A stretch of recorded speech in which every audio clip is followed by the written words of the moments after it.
I always feel really proud of like the amount of books that I read at the end of the month, and then I have to like move them all at once to try and film this video. And then I become less proud because of how little strength I have to do that.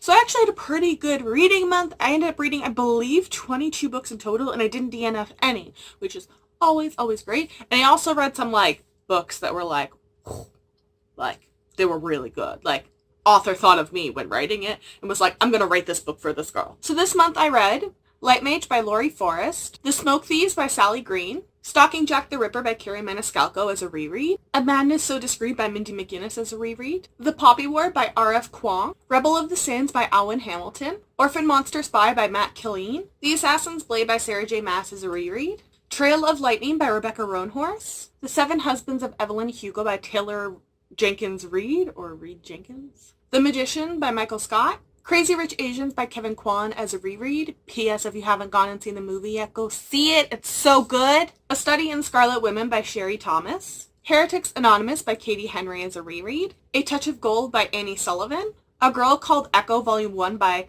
there was a variety of authors, but I think I remember one being Catherine Vermette. Sanctuary by Karen Licks. Throne of Glass by Sarah J. Maas as a reread, The Shadow Queen by C.J. Redwine, The Speaker by Tracy Chee, The Fiery Cross by Diana Gabaldon as a reread, and lastly, The Memoirs of Sherlock Holmes by Sir Arthur Conan Doyle. So as always, I wanted to highlight a couple of these as my most favorite, my least favorite, and the one that surprised me the most, but I automatically exclude rereads because I knew what was coming. Honestly, I read a ton of really, really good books this month. There were a lot that were just very wow, that's surprising. But every time I think of this, I just automatically by default, I think it's just because it's my bias, is think of Light Mage by Laurie Forrest. This is a book I was so hardcore looking forward to. And I knew that it was the story of Sage, who is one of the kind of side characters in the rest of the series. But I've just been so curious about her and everything that she went through, because it really is almost a backstory to explain why the world of the Black Witch is the world of the Black Witch. And I honestly just think it was so well done.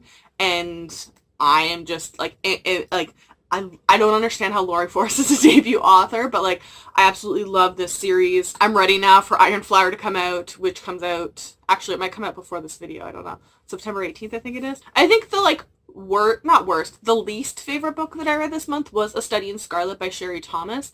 It wasn't bad by any means. However, I also read Sherlock Holmes this month too. So it is a gender swapped retelling of Sherlock Holmes. However, I feel it just kind of missed the mark on a lot of the key features of the characters, Sherlock and Watson. It's great to get female rep. I love that. But, and very rarely I find when they do gender swaps, they don't do both. It'll just be one goes female, so that way the male and the female main characters can have some romantic tension here, right? But this one, they swapped both the characters, and it made it almost like a parent-child kind of relationship.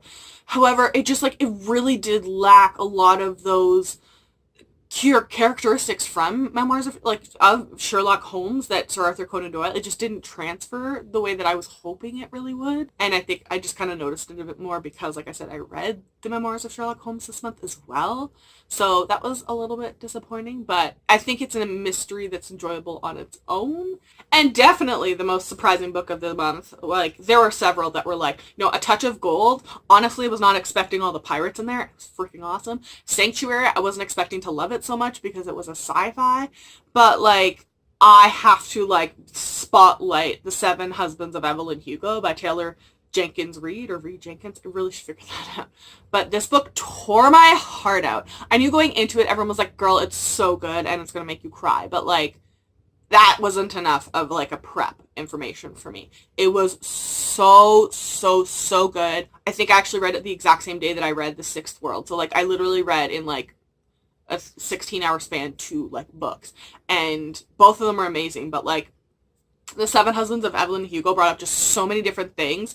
I'm so she's such a gray narrator, but I mean she's also done some really questionable things when you just think about it and when you step back.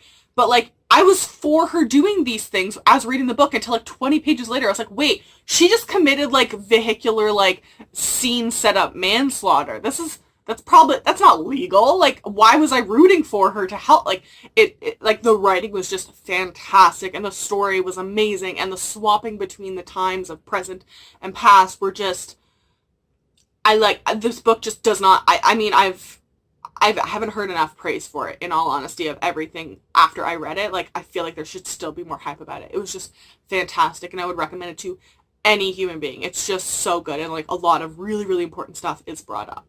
I wanted to, like, tell you some thoughts or lessons that I took away from this month, keeping in mind that many, many of these are extremely sarcastic. So the first thing I learned this month from Light Mage was always teach your children about contraception, because if you don't, they hook up with someone and have a surprise. The Smoke Thieves and Stalking Jack the Ripper just reaffirm my faith that you should never trust siblings. That sounds terrible, but I have 3 siblings, alright? We were horrible to each other, all demon children. A Study in Scarlet, Orphan Monster Spy, and A Madness So Discreet. I just read a lot of books with sexual predators in them this month. Moral of the story is, don't be one. This isn't so much a lesson as much as, like, a marketing tagline. The Poppy War. Welcome to a new fandom that you'll be sucked into and will never, ever, ever be able to crawl out of. P.S. Legit, that book was amazing. This month I learned from Throne of Glass, Trail of Lightning, Assassin's Blade, and Rebel of the Sands, just don't screw with strong women. Especially if they know how to use weapons. Also a marketing tagline for The 7 Husbands of Evelyn Hugo. Welcome to Heartbreak! Crazy Rich Asians just reminded me in the past few months since I began reading the series, I'm still on the outlook for a Nick Young. I am yet to find a bajillionaire, extremely attractive Asian man who is thoughtful. Maybe just because of where I live geographically, though. P.S. That makes sense if you know that I live in, like, just, like, an oil field area, province alone, but area, it's, like, just literally all white men. The Magicians gave me a new life goal. I want to go to Paris and have a magical fight with a gargoyle with Joan of Arc. Sanctuary gave me a new way of, like, evaluating relationships with parents. Yeah, sometimes you may not get along with them, but have they ever willingly tried to deploy you into space without an oxygen, like, bodysuit on you? No? I mean, you probably got it better than the girl in here then. Heretics Anonymous, along with the group TBR and Beyond, just made me realize that I want to save up and buy that selfie toaster. And it does exactly what you think it does. It literally will toast pictures onto toast for you. I don't really even eat bread, but I'd buy bread to do this. I'm, like, legit not even kidding. I'll, like, link it, the Amazon link, down below. A Touch of Gold and the speaker just reminded me how much I love it when there's books with pirates, but also when those books, you weren't expecting them to have pirates, and they just appear, and you're like, oh, this book just got even better. The Shadow Queen just confirms my belief that a book automatically becomes cooler when you include dragons. Now, the level of coolness that it increases depends on how many dragons you have, as well as if they're were-dragons, or, like, zombie ice dragons, or what are there other types of dragons? I don't know. It's just, dragons are cool. And lastly, I think I get a big high five. I'm pretty sure not a single one of these books had the word automaton in them. Like, I got a full month without finding a book that used the word automaton. And if you don't understand that, go back and watch my other lessons, because that is not a word human beings use. So why do books use it? Anyway, so those are my monthly lessons, and that is my monthly wrap up. I will link all of the books down below in the description, unless I got really, really lazy during editing. And I will also link all of my social media. If you follow me, I will follow you back.